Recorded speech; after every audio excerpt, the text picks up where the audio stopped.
तो अब वक्त हो चला है उत्तर प्रदेश की कुछ बड़ी खबरों का। नमस्कार, मैं हूं आपके साथ शुभ शुक्ला। आप देख रहे हैं नेशन आप समाचार।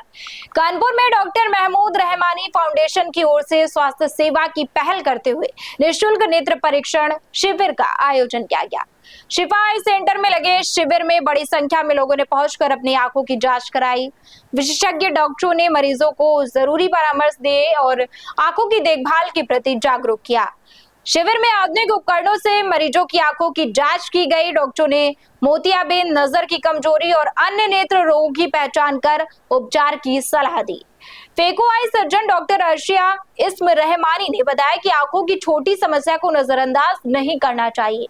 समय पर जांच और इलाज से गंभीर बीमारियों से बचा जा सकता है। शिविर में पहुंचे मरीजों ने मुफ्त जांच और विशेषज्ञ सलाह मिलने पर खुशी जताई। आयोजकों ने भविष्य में भी ऐसे स्वास्थ्य शिविर आयोजित करने की बात कही है।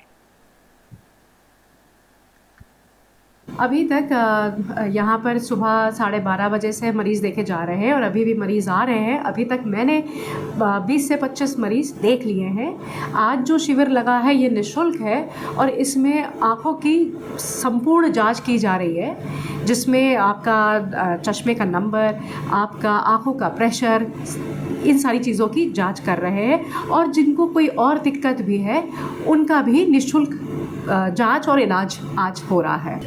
आज सबसे ज़्यादा जो मरीज़ हैं वो हमारे पास नंबर के हैं, जिसमें चश्मे का नंबर है।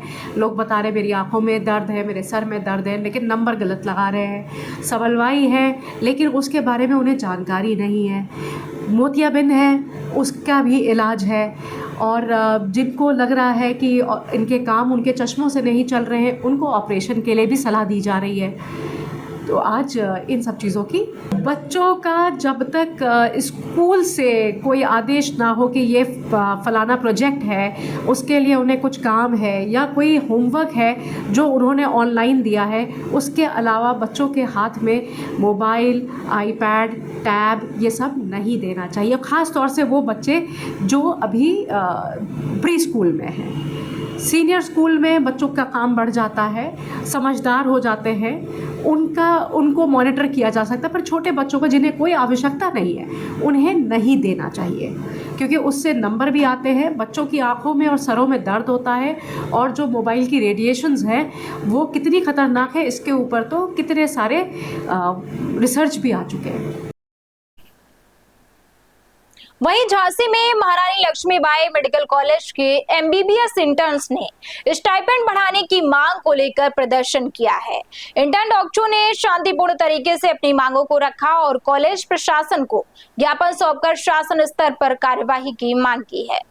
महारानी लक्ष्मीबाई मेडिकल कॉलेज के एमबीबीएस इंटर्न ने इंटर्नशिप स्टाइपेंड में वृद्धि और समयबद्ध भुगतान की मांग को लेकर सोमवार को प्रदर्शन किया।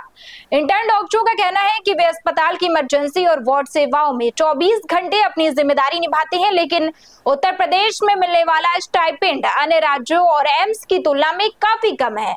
प्रदर्शन कर रहे डॉक्टरों ने कहा कि उनका उद्देश्य मरीजों की सेवा में किसी तरह की बाधा डालना नहीं है, बल्कि अपनी जायज मांगों की ओर सरकार का ध्यान आकर्षित करना है। इंटर्न्स ने चिकित्सा शिक्षा विभाग से जल्द सकारात्मक निर्णय लेने की अपील की है। वहीं अपनी मांगों को लेकर कॉलेज प्रशासन को ज्ञापन भी सौंपा है।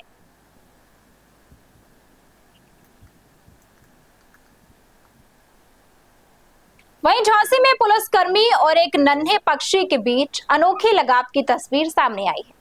यहाँ सिपाही मंगल सिंह ने घायल अवस्था में मिले एक पक्षी की न सिर्फ मदद की बल्कि उसे अपना साथी बना लिया। जी हाँ, अब ये पक्षी उनकी चौकी में उनके साथ रह रहा है और अपनी चहचहाहट से माहौल को खुशनुमा बना रहा है।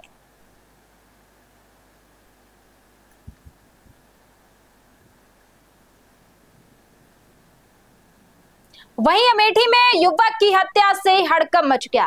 गौरीगंज कोतवाली क्षेत्र में घर के अंदर युवक गंभीर हालत मिला जिसे पुलिस ने तत्काल अस्पताल पहुंचाया। इलाज के दौरान उसकी मौत हो गई। घटना के बाद परिजनों और स्थानीय लोगों में आक्रोश फैल गया, जिसके बाद पुलिस अधिकारियों ने मौके पर पहुंचकर स्थिति को संभाला है। मामला गौरीगंज कोतवाली क्षेत्र के अमेठी रोड के पास का बताया जा रहा है। जानकारी के मुताबिक युवक किसी काम से बाहर जा रहा था, तभी कुछ लोगों ने उसे अपने कब्जे में लेकर घर के अंदर बंद कर उस पर हमला कर दिया। शोर सुनकर पड़ोसियों ने पुलिस को सूचना दी। पुलिस ने मौके पर पहुंचकर घायल युवक को अस्पताल पहुंचाया, जहां इलाज के दौरान उसकी मौत हो गई। घटना के बाद परिजनों और स्थानीय लोगों ने सड़क पर उतरकर विरोध प्रदर्शन किया। मौके पर पहुंचे सीओ और भारी पुलिस बल ने लोगों को समझाने का प्रयास किया। पुलिस के मुताबिक शुरुआती जांच में पुरानी रंजिश और अन्य कारणों को लेकर जांच की जा रही है। प्रेम प्रसंग के भी आरोप लग रहा है। आरोपियों की पहचान और गिरफ्तारी के लिए पुलिस टीमें लगाई गई है, पर पुलिस अधीक्षक अमेठी ने बताया कि मामले में जांच जारी है और जल्द ही कार्यवाही की जाएगी।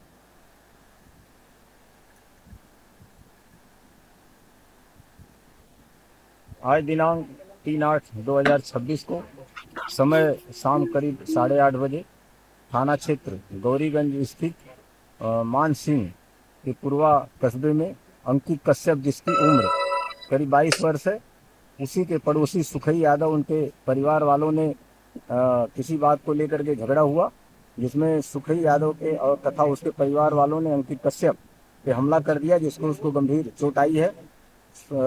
थाने को सूचना मिलते ही तत्काल थाना प्रभारी मौके पर पहुंचे और घायल है उसको हॉस्पिटलाइज करा दिया गया है, जहां पे उसका इलाज चल रहा है। मौके पर फोर्स लगा दिया गया है और संपूर्ण घटना के संबंध में अग्रिम वैधानिक कार्रवाई की जा रही है। जनपद में देर रात हुई हत्या के मामले से पूरे क्षेत्र में हड़कंप मच गया। आपको बता दें कि अमेठी जनपद के गौरीगंज कोतवाली क्षेत्र वार्ड नंबर 17 मानसी के पूर्वा में देर शाम उस समय हड़कंप मच गया, जब घर से कुछ दूर मार्केट जा रहे एक युवक को उसके पड़ोसियों ने बंधक बनाकर उसके ऊपर धारदार हथियार से हमला किया। हमला इतना भयानक था कि उसके शरीर पर कई जगह हम निशान थे। उसके साथ साथ अगर बात करें तो उसकी आंख भी फोड़ दी गई और बताया जा रहा है कि उसके गुप्तांग को भी काट दिया गया। फिलहाल जैसे ही इसकी जानकारी आस पड़ोस के लोगों को होती है, लोग हल्ला को शोरगुल सुनते हैं, तुरंत ही उसकी सूचना पुलिस को देते हैं। मौके पर पुलिस पहुंचती है और जो घायल होता है उसको ले आके अस्पताल में भर्ती कराती है, जहां पर डॉक्टरों ने उसको मृतक घोषित कर दिया। फिलहाल जैसे ही युवक की मृतक की जानकारी आसपास के लोगों को होती है, गुस्साए परिजन सड़क जाम करते हैं और खूब हल्ला गुहार मचाते हैं, जिसके बाद पुलिस बल वहां पर मौजूद होता है और कहीं ना कहीं बात करें तो देखते ही देखते उसको छावनी में पुलिस बल ने तब्दील कर दिया। फिलहाल मौके पर एडिशनल एसपी के साथ साथ सीओ और कई थानों की फोर्स वहां पर पहुंची, लोगों को समझा बुझाकर अपने घर में भेजा है। लेकिन अभी युवक की जो शव है उसको पोस्टमार्टम के लिए भेजा गया है। अभी देखने की बात यह होगी कि जब पोस्टमार्टम के बाद युवक का शव घर आता है तो परिजन उसके साथ जो हत्यारे हैं उनके आरोपी के लिए क्या करते हैं। फिलहाल जैसे ही मौके की जानकारी आला अधिकारियों को हुई, परिजन के तहरीर पर 3 लोगों के खिलाफ मुकदमा दर्ज करते हुए तीनों अभियुक्तों को गिरफ्तार करके पूछताछ कर रही है पुलिस। उसके साथ साथ जो भी अन्य विधिक कार्रवाई भी करने में जुटी हुई है। नितेश तिवारी ने सन समाचार, अमेठी। वहीं अमेठी में जिलाधिकारी संजय चौहान ने जगदीशपुर औद्योगिक क्षेत्र का निरीक्षण किया। इस दौरान डीएम ने औद्योगिक विकास सेक्टर 21 स्थित श्रमिक सुविधा केंद्र समेत कई व्यवस्थाओं का जायजा लिया। निरीक्षण का उद्देश्य श्रमिकों को बेहतर सुविधाएं उपलब्ध कराना और औद्योगिक क्षेत्र की व्यवस्थाओं को मजबूत करना रहा। अमेठी के जगदीशपुर औद्योगिक क्षेत्र पहुंचे जिलाधिकारी संजय चौहान ने श्रमिक सुविधा केंद्र, सामान्य सुविधा केंद्र और यातायात व्यवस्थाओं का निरीक्षण किया। इस दौरान फील्ड हॉस्टल भवन जर्जर और अवस्था में मिलने पर डीएम ने संबंधित अधिकारियों को तत्काल मरम्मत कार्य कराने के निर्देश दिए हैं। डीएम ने यूपीसीडा द्वारा संचालित सामान्य सुविधा केंद्र के जीर्णोद्धार और श्रमिकों के लिए सुविधाओं के विस्तार को लेकर अधिकारियों को जरूरी दिशा निर्देश दिए। उन्होंने कहा कि औद्योगिक क्षेत्रों में काम करने वाले श्रमिकों को बेहतर मूलभूत सुविधा उपलब्ध कराना प्राथमिकता है।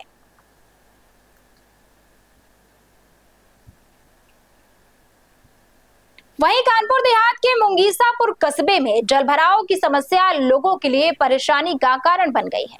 बारिश के बाद कस्बे की कई सड़कें पानी से भर गई है, जिससे लोगों को आने जाने में दिक्कतों का सामना करना पड़ रहा है। स्थानीय लोगों का आरोप है कि लंबे समय से समस्या बनी हुई है, लेकिन जिम्मेदारों की ओर से कोई भी ठोस कदम नहीं उठाया जा रहा है। कानपुर देहात का मुंगीसापुर कस्बा NH-19 हाईवे के किनारे बसा हुआ है। बारिश के बाद यहाँ जल निकासी की व्यवस्था पर सवाल खड़े हो रहे हैं। स्थानीय लोगों का कहना है कि विकास के बड़े बड़े दावे किए जाते हैं, लेकिन जमीनी हकीकत अलग ही बयां करती है। लोगों का आरोप है कि जलभराव के कारण रोजमर्रा के काम प्रभावित हो रहे हैं और राहगीरों को भी परेशानी उठानी पड़ रही है। स्थानीय निवासियों ने जनप्रतिनिधियों और प्रशासन से जल निकासी की स्थायी व्यवस्था कराने की मांग की है। अब देखने वाली बात होगी कि लोगों की इस समस्या पर जिम्मेदार कब तक ध्यान देते हैं और मुंगीसापुर को जल भराव की समस्या से कब निजात मिलती है। वहीं कानपुर में गंगा वाटर लाइन में लीकेज के चलते दक्षिण क्षेत्र की जलापूर्ति प्रभावित हो गई है। कंपनी बाग चौराहे के पास सड़क धंसने के कारण जीआरपी पाइपलाइन क्षतिग्रस्त हो गई, जिसके बाद जलकल विभाग ने दक्षिण क्षेत्र की पानी की सप्लाई रोक दी है। विभाग का कहना है कि लीकेज प्वाइंट चिन्हित कर लिया गया है और जल्द मरम्मत का काम पूरा करने का प्रयास किया जा रहा है। कानपुर के कंपनी बाग चौराहे पर कुछ दिन पहले भारी वाहन के दबाव के चलते सड़क धंस गई थी। इसी स्थान के नीचे से गुजर रही गंगा की जीआरपी वाटर लाइन में लीकेज हो गया। लीकेज गहरा होने के कारण दक्षिण क्षेत्र की जलापूर्ति प्रभावित हुई है। जीएम जलकल आनंद त्रिपाठी ने बताया कि शहर के अन्य क्षेत्रों में पानी की सप्लाई सामान्य रूप से जारी है।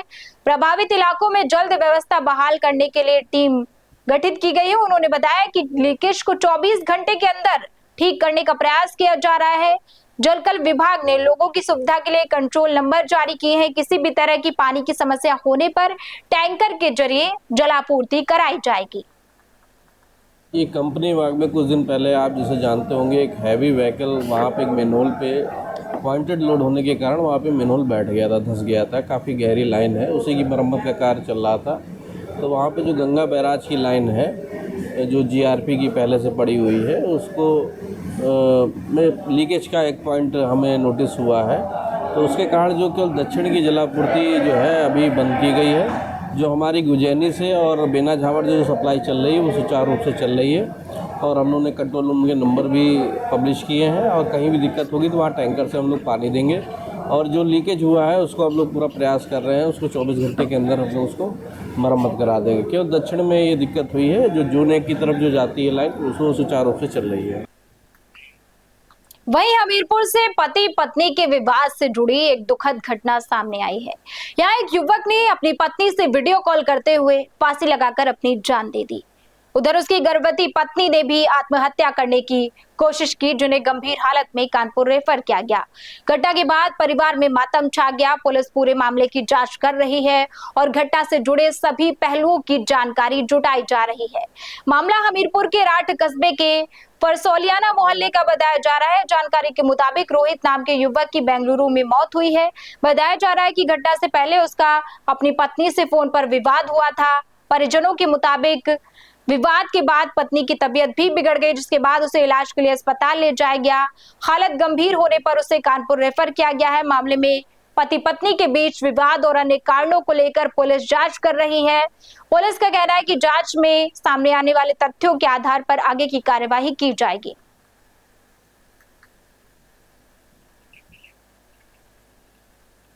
वहीं मध्य प्रदेश और बिहार की उपचुनाव सीटों पर मिली जीत के बाद कांग्रेस में उत्साह है। यूपी कांग्रेस के प्रदेश अध्यक्ष अजय रॉय ने वाराणसी में दावा किया कि उपचुनाव के नतीजों का असर उत्तर प्रदेश की राजनीति पर भी देखने को मिलेगा। उन्होंने कहा कि कांग्रेस लगातार जनता और युवाओं के मुद्दों को लेकर सक्रिय है। वाराणसी पहुंचे यूपी कांग्रेस अध्यक्ष अजय रॉय ने उपचुनाव में मिली जीत को लेकर पार्टी कार्यकर्ताओं में उत्साह की बात कही है। उन्होंने दावा किया है कि मध्य प्रदेश के दतिया और बिहार की बांकीपुर विधानसभा सीट पर जीत का व्यापक असर आने वाले समय में यूपी की राजनीति में भी दिखाई देगा। अजय राय ने बताया कि कांग्रेस नेता राहुल गांधी आगामी 8 अगस्त को प्रयागराज में आयोजित छात्रों के गूंज कार्यक्रम में शामिल होंगे। उन्होंने कहा है कि इस कार्यक्रम में राहुल गांधी लाखों छात्रों से संवाद करेंगे और युवाओं से जुड़े मुद्दों पर चर्चा करेंगे। कांग्रेस प्रदेश अध्यक्ष ने कहा कि पार्टी युवाओं और आम लोगों की समस्याओं को लेकर लगातार आवाज उठा रही है।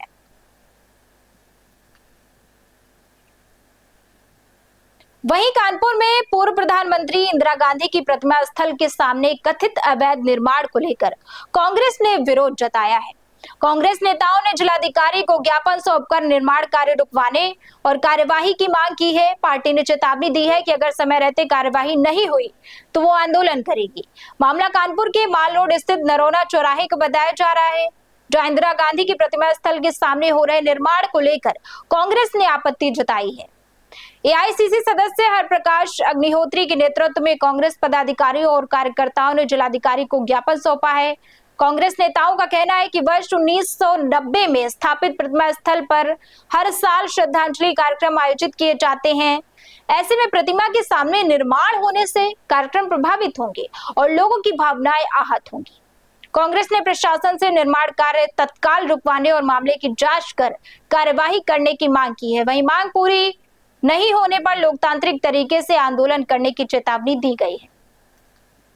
देखिए, नरोना चौराहा माल रोड पर पूर्व प्रधानमंत्री महान स्वतंत्रता संग्राम सेनानी श्रीमती इंदिरा गांधी जी की मूर्ति वहाँ पर स्थापित है। मेट्रो ने उनके प्रतिमा स्थल को पूरी तरीके से जीर्ण कर दिया था। हम लोगों ने उसका बहुत प्रयास किया, लेकिन मेट्रो ने उस पर कोई कार्रवाई नहीं की। अब जब किसी तरीके से विधायक अमिताभ वाजपेयी से कह करके वहाँ का जीर्णोद्धार कराया जा रहा था, तो मेट्रो ने फिर ठीक प्रतिमा स्थल के सामने गेट के पास पोस्टल बना दिया 8 फीट ऊंचा। मेट्रो क्या करना चाहती है, क्या लगाना चाहती है? हम लोगों ने आज जिलाधिकारी महोदय को उत्तर प्रदेश कांग्रेस कमेटी के तत्वाधान में ज्ञापन दे करके उनसे मांग की है कि उस अवैध निर्माण को अविलंब रोका जाए, उसको वहाँ से हटवाया जाए। अगर 24 घंटे के अंदर वो निर्माण रोका नहीं गया, उसको हटवाया नहीं गया, तो कांग्रेस का कार्यकर्ता चुप बैठने वाला नहीं है। वहीं पर धरना प्रदर्शन आयोजित करके उसका विरोध करेगी और जहां तक संघर्ष करना पड़ेगा वहां तक संघर्ष किया जाएगा कि वो अतिक्रमण को वहां से हटाया जाए। डीएम साहब से मिले, क्या आश्वासन दिया उन्होंने? डीएम साहब ने कहा है कि हम इसको अभी देखेंगे, समझेंगे और आज हम इस पर कुछ न कुछ निर्णय लेंगे। तो हमने उनके आश्वासन को सिरोधार किया है कि चलिए ठीक है, 24 घंटे के अंदर कोई कार्रवाई अगर होती है तो ठीक है, और नहीं फिर हम लोग वहाँ पर धरना देने के लिए बाध्य होंगे। तो खबरों का सिलसिला यूं ही जारी रहेगा। तब तक के लिए हमारे साथ जुड़े रहिए और देखते रहिए नेशन आप समाचार।